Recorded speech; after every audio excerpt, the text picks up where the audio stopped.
Welcome to the story of Goldilocks and the Three Bears. Have you ever wondered what might happen if a mischievous little girl wandered into a house deep in the forest?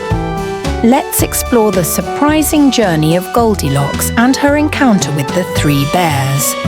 A tale that is fun, witty, and full of unexpected lessons.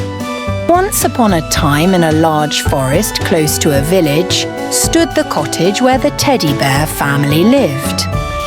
They were not really proper teddy bears, for Father Bear was very big, Mother Bear was middling in size, and only Baby Bear could be described as a teddy bear. Each bear had its own size of bed. Father Bear's was large and nice and comfy. Mother Bear's bed was middling in size, while Baby Bear had a fine little cherry wood bed that Father Bear had ordered from a couple of beaver friends. Beside the fireplace, around which the family sat in the evenings, stood a large carved chair for the head of the house, a delightful blue velvet armchair for Mother Bear, and a very little chair for Baby Bear. Neatly laid out on the kitchen table stood 3 china bowls, a large one for Father Bear, a smaller one for Mother Bear, and a little bowl for Baby Bear. The neighbours were all very respectful to Father Bear, and people raised their hats when he went by. Father Bear liked that, and he always politely replied to their greetings. Mother Bear had lots of friends. She visited them in the afternoons to exchange good advice and recipes for jam and bottled fruit. Baby Bear, however, had hardly any friends. This was partly because he was rather a bully and liked to win games and arguments. He was a pest too, and always getting into mischief. Not far away lived a fair-haired little girl who had a similar nature to Baby Bear, only she was haughty and stuck-up as well. And though Baby Bear often asked her to come and play at his house, she always said no. One day, Mother Bear made a nice pudding. It was a new recipe with blueberries and other crushed berries. Her friends told her it was delicious. When it was ready, she said to the family, "It has to be left to cool now, otherwise it won't taste nice. That will take at least an hour. Why don't we go and visit the beaver's new baby? Mummy Beaver will be pleased to see us, Father Bear, and Baby Bear would much rather have tucked into the pudding, warm or not, but they liked the thought of visiting the new baby. We must wear our best clothes even for such a short visit. Everyone at the Beavers will be very busy now, and we must not stay too long." And so they set off along the pathway towards the riverbank. A short time later, the stuck-up little girl, whose name was Goldilocks, passed by the bear's house as she picked flowers. "Oh, what an ugly house the bears have," said Goldilocks to herself as she went down the hill. "I'm going to peep inside. It won't be beautiful like my house, but I'm dying to see where Baby Bear lives." Knock, knock, the little girl tapped on the door. Knock, knock, not a sound. "Surely someone will hear me knocking," Goldilocks said herself impatiently. "Anyone at home?" she called, peering round the door. Then she went into the empty house and started to explore the kitchen. "A pudding!" she cried, dipping her finger into the pudding Mother Bear had left to cool. "Quite nice," she murmured, spooning it from Baby Bear's bowl.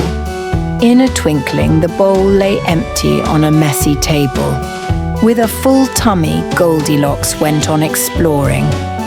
"Now then, this must be Father Bear's chair, this will be Mother Bear's, and this one must belong to my friend, Baby Bear. I'll just sit on it a while." With these words, Goldilocks sat herself down onto the little chair. which, quite unused to such a sudden weight, promptly broke a leg. Goldilocks crashed to the floor, but not in the least dismayed by the damage she had done. She went upstairs. There was no mistaking which was Baby Bear's bed. Quite comfy, she said, bouncing on it. Not as nice as mine, but nearly. Then she yawned. I think I'll lie down, only for a minute just to try the bed. And in next to no time, Goldilocks lay fast asleep in Baby Bear's bed. In the meantime, the bears were on their way home. Wasn't the new beaver baby ever so small? Said Baby Bear to his mother. Was I as tiny as that when I was born? Not quite, but almost, came the reply with a fond caress. From a distance, Father Bear noticed the door was ajar. Hurry, he cried. Someone is in our house. Was Father Bear hungry? Or did a thought strike him? Anyway, he dashed into the kitchen. I knew it. Somebody has gobbled up the pudding. Someone has been jumping up and down on my armchair, complained Mother Bear. And somebody's broken my chair, wailed Baby Bear. Where could the culprit be? They all ran upstairs and tiptoed in amazement over to Baby Bear's bed. In it lay Goldilocks, sound asleep. Baby Bear prodded her toe. Who's that? Where am I? Shrieked the little girl, waking with a start. Taking fright at the scowling faces bending over her, she clutched the bedclothes up to her chin. Then she jumped out of bed and fled down the stairs. Get away! Away from that house, she told herself as she ran, forgetful of all the trouble she had so unkindly caused. But Baby Bear called from the door, waving his arm. Don't run away. Come back. I forgive you. Come and play with me. And this is how it all ended. From that day onwards, haughty, rude Goldilocks became a pleasant little girl. She made friends with Baby Bear and often went to his house. She invited him to her house too, and they remained good friends, always. And so, after a frightful and confusing experience, Goldilocks learned an important lesson. Never trespass into someone else's home and always respect what does not belong to you. Thanks to her unexpected encounter with the bear family, she became more kind, well-behaved, and appreciative of friendship.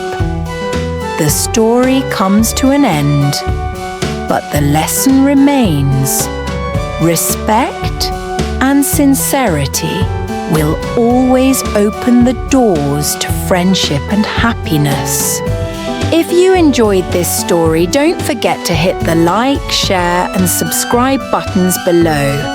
And remember to turn on the notification bell so you won't miss our next stories. Thank you so much, everyone.